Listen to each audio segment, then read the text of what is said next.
To me, being a fiber artist reflects the passion that I feel for touching the texture and the colors and looking at different fabrics. When I took my first quilting class and actually got to touch these pieces of wonderful fabric, I was just blown away. So I'm feeling pretty passionate about working in fiber. When I first started creating art, I really felt that beauty was the determining criteria for the result of the art that I was making. And so I really focused a lot on making something that was beautiful.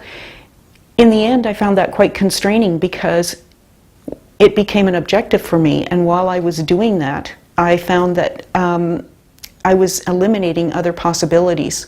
So when I finally realized this, I started trying to let go of that and to consider more about what I was trying to say and less about just making something that was beautiful. And that has freed me up to move in new directions. I feel that I'm mostly inspired by things that I feel passionate about.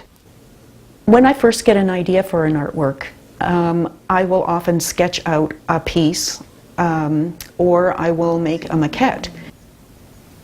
And what happens is I see the maquette, I let it sit for a while, it generates further ideas, and then I start a refinement process. And I keep refining until I believe I've got it simple enough so that it's easily understood and other people will understand it easily as well. I was motivated to make this piece from articles I read in the Canmore Leader about the war in Afghanistan.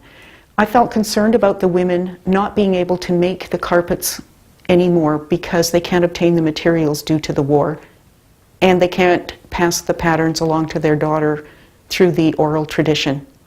So I have used different materials in this piece to help exemplify my reaction to and the plight of these women.